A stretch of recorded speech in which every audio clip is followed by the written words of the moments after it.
Hey guys, this is Ryan. You're listening to Curbside to Bedside. I'm here with Floyd, our resident EKG guru, and today we're going to discuss the nefarious left bundle branch block. Take it away, Floyd.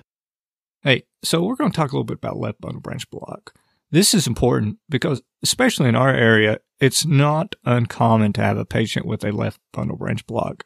And I would say if you get an EKG and there's probably a 50% chance that the patient has a left bundle branch block. Now, that may be a little higher than it actually is, but why does a left bundle branch block make STEMI diagnosis difficult? Well, it's mostly because patients with a left bundle branch block have ST elevation at baseline, as do many patients with repolarization abnormalities. We can think of a repol abnormality as occurring in the setting of abnormal ventricular depolarization. Essentially, if you get an EKG and if you get an EKG and the QRS is wide or the voltage is high, meaning that the QRS complex is very, very tall or very, very deep, and essentially, if the QRS is really wide or if the voltage is really high, and the ST segment is in opposite directions of the QRS in nearly every lead, there's a good chance that you're dealing with a repolarization abnormality. Abnormal ventricular depolarization causes abnormal repolarization, which means that if the QRS is positive, then the ST segment in the T wave will be negative. Conversely, if the QRS is negative, then the ST segment will be positive, and herein lies the problem.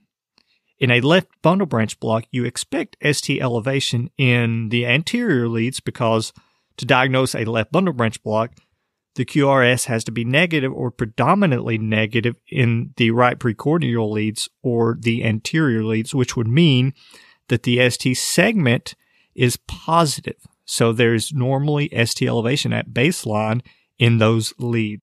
Right, and because of these abnormalities, it was once thought that you could not diagnose a STEMI in the setting of a left bundle branch block, and that a new onset left bundle should be treated as a STEMI equivalent, presumably because the most likely cause of a new onset left bundle branch block is an MI.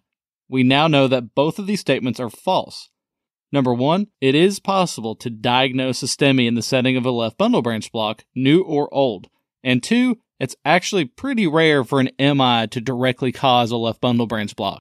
Yeah, and we have quite a bit of evidence to back this up, and we actually have some national guidelines that help confirm this.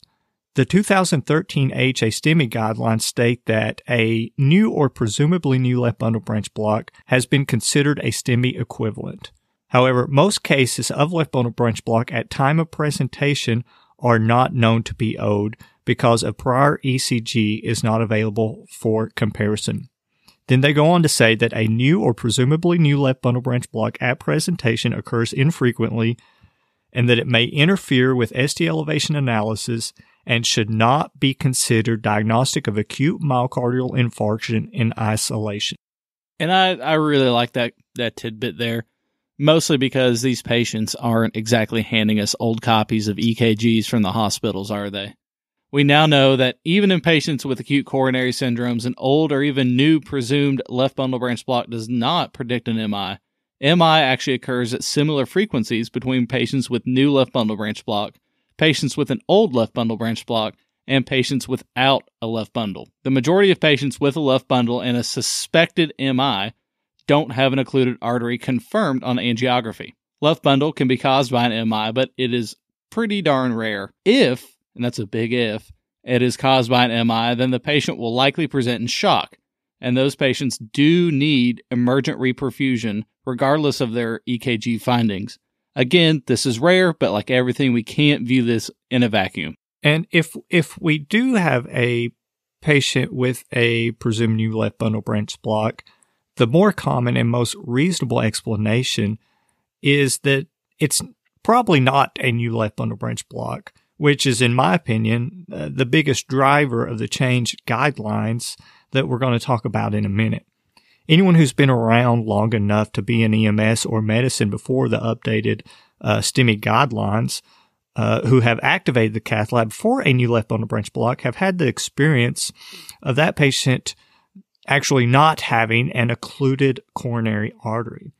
Because of this, there are many patients who do actually have a STEMI in a left bundle branch block who sit in the ED while an ODKG is sought after or while serial troponins are obtained because they've been burned before. Physicians have the experience of activating the cath lab only to find out that the patient with a left bundle branch block or presumed new left bundle branch block did not have a coronary occlusion, and because of this, they are hesitant to do so, even if the EKG is unequivocal.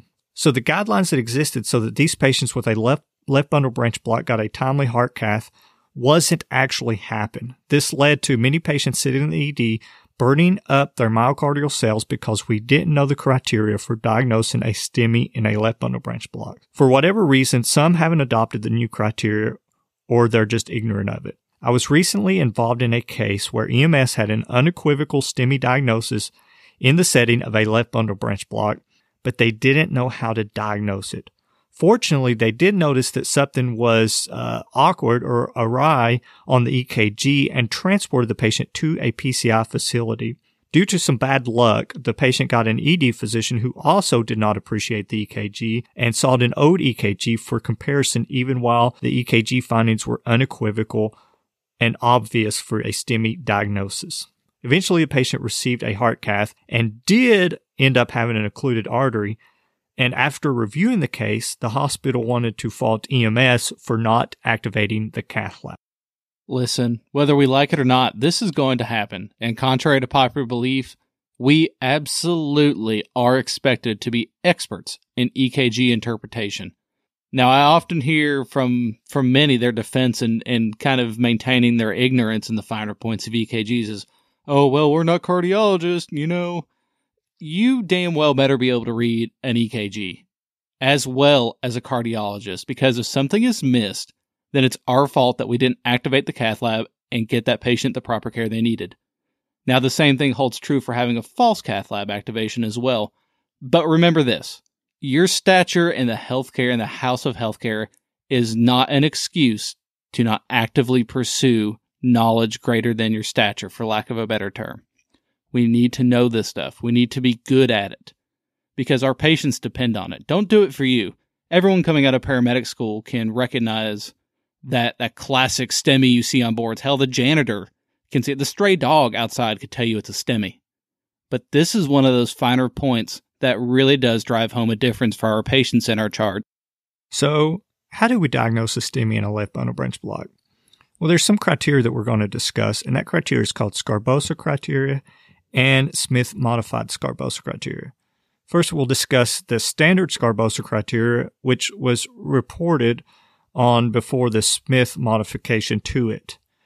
First, you have to know what a normal left bundle branch block looks like. Knowing this will make learning the diagnostic criteria much easier because when the EKG pattern changes, when the QRS isn't narrow, the diagnostic criteria changes. So imagine what a left bundle branch block looks like. You have a wide QRS complex, and the QRS complex is negative in V1, positive in V6, lead 1, and lead AVL.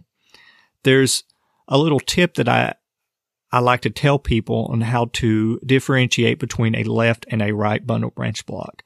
And I think it is the simpler method of the many others that are out there. Imagine that you're driving a car, and let's imagine that car is V1. So you look at V1. If you're driving that car and you want to turn right, you turn your turn signal up to go right.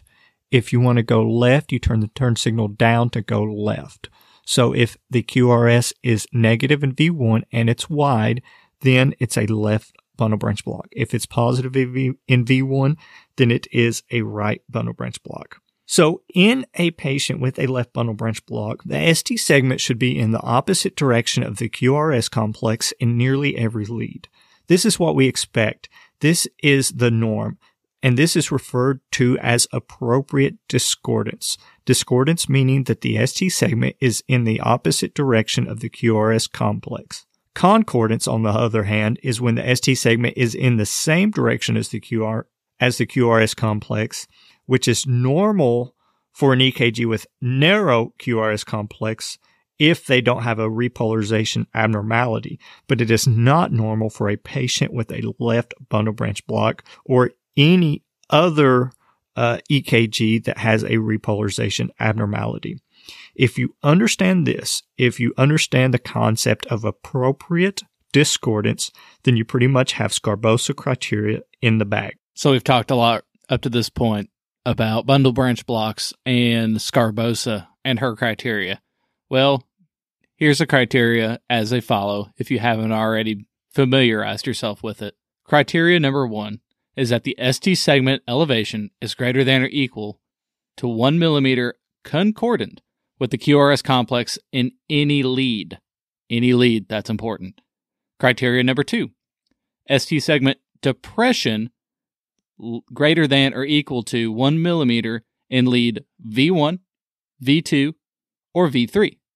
The third and final criteria is ST segment elevation greater than or equal to 5 millimeters of discordance with the QRS complex in any lead. So remember, that's greater than 5 millimeters discordant as opposed to the QRS complex in any lead. The first criteria, concordant ST elevation in any lead, is pretty much the most specific, and almost anyone out there would register that. Even people who haven't heard of Sgarbossa criteria would probably have the good sense to call that a STEMI regardless. The second criteria, ST depression in V1, V2, or V3, is also pretty specific because you should never have ST depression in those leads in a left bundle. It's normal to have ST elevation, but definitely not depression. The mechanism for this is probably due to a posterior wall infarction, which, if you think about it, makes sense. So each of those criteria that Ryan talked about uses a point system. The first criteria, the concordant elevation, which is the one most anyone would see, which means the ST segment is the same direction of the QRS, is very specific. The second one, the ST depression, V1, V2, V3, that gets 3 points. So that's also pretty specific. The third one, the ST elevation greater than 5 millimeters discordant, meaning that it's in the opposite direction of the QRS complex, that only gets 2 points. So that's not very specific at all. So let's talk about why. Patients with a left bundle branch block should have ST elevation if the QRS is negative. That is normal. Sgarbossa said that we expect some ST elevation, but 5 millimeters is probably more than we should expect. That is probably excessive. So the problem with that, the problem with the 5 millimeter cutoff is that the EKG is proportional. What that means is that if the QRS complex is so big that it runs off the bottom of your EKG paper, then we should expect more than 5 millimeters of ST elevation. Conversely, if we have a very small QRS complex, then we shouldn't expect much elevation because the amount of repolarization depends on the amount of depolarization. That's what we refer to as the rule of proportionality. There's a very smart physician by the name of Dr. Stephen Smith, and whose ECG blog you can find by simply Googling his name. He came up with a modification to Sgarbossa criteria. The criteria requires a bit of math, but with some practice, you can get pretty good at it. To use his criteria, you take any lead with discordant ST elevation or discordant ST depression anytime that the ST segment is in the opposite direction of the QRS. If the ST segment deviation is greater than 25% of the S wave or the R wave, then you should consider that a STEMI. If you think about this criteria in terms of a ratio, it's a bit more palatable. If the QRS complex is 4 millimeters deep, then you should have no more than 1 millimeter of ST elevation.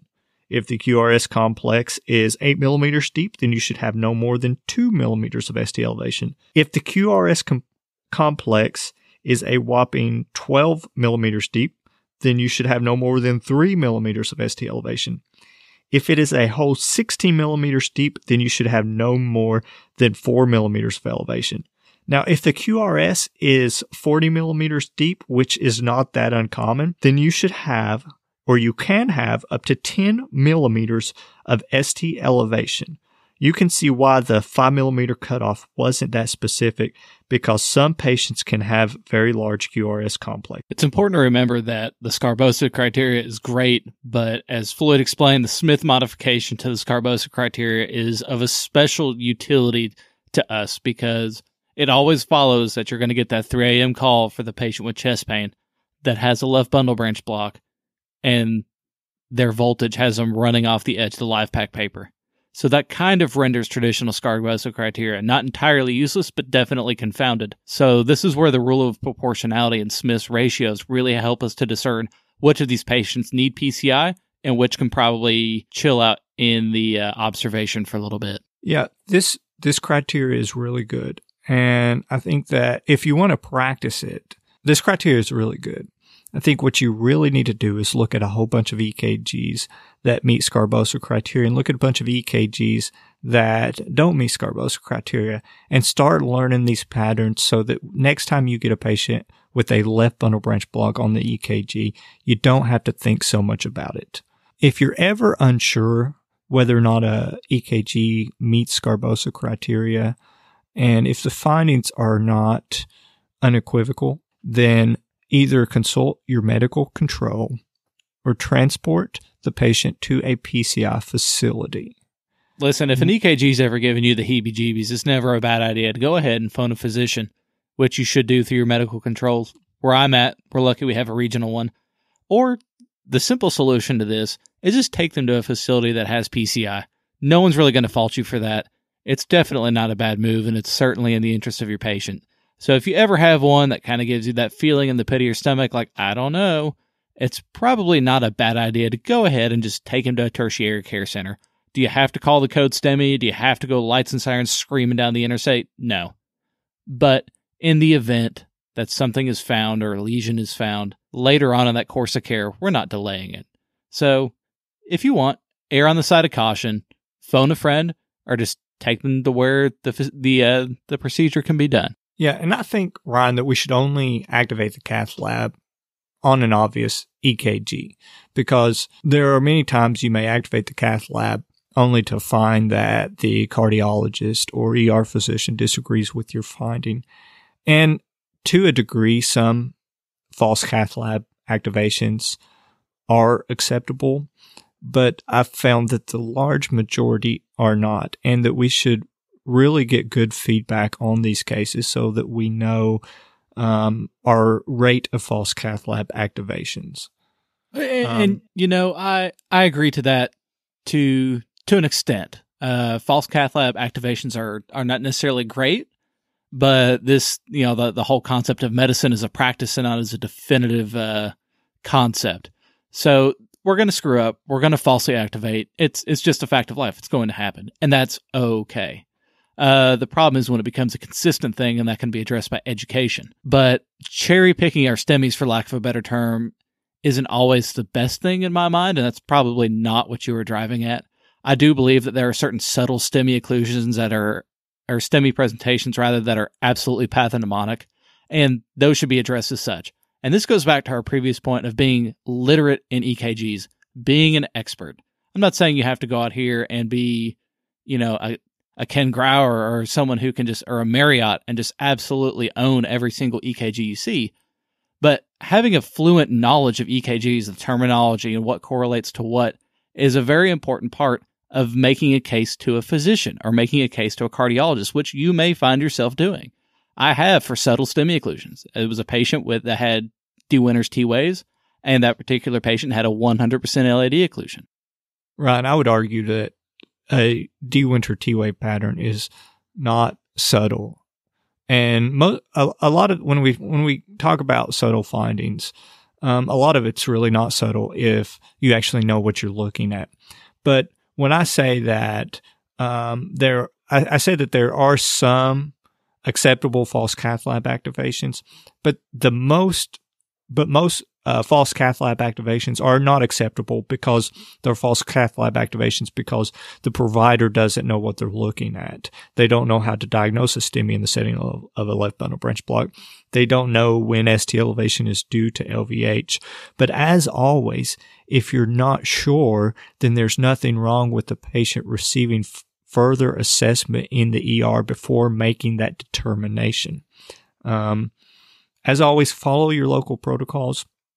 If you have any questions or comments, please feel free to hit us up on Twitter. Ryan, what's our Twitter handle? At curbside to bedside. Or is it at curb to bed? At curb to bed. Yeah, that's it. See, I don't even know our own Twitter handle. Floyd manages our social media. Feel free to email us at curbtobed@gmail.com. I got it right this time. Watch me go. You got anything else to add, Ryan, before we leave? Yeah, you can use this for paced rhythms too, can't you? Yeah, kind of maybe. Probably.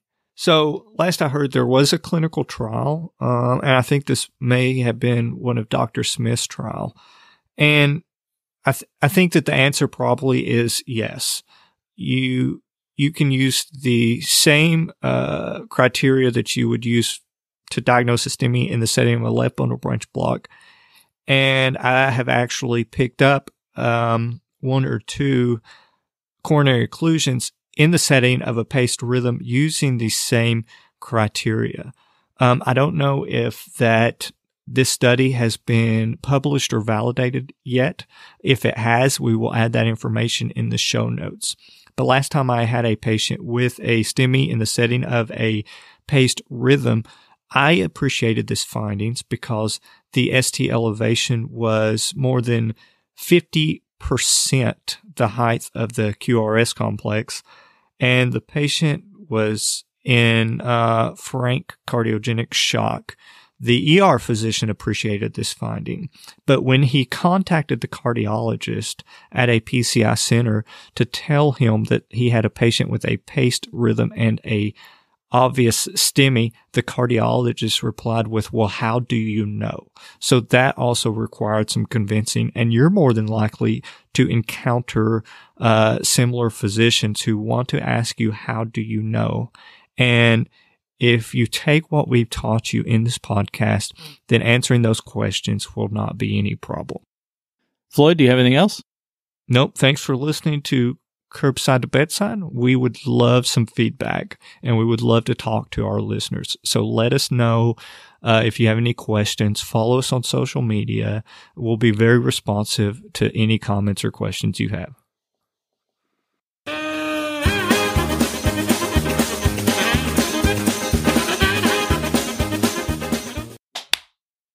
Almost got it right this time. Hey guys, this is Ryan. You're listening to Curbside to Bedside. Floyd is here too, our resident EKG guru, and today we're going to discuss the often, God,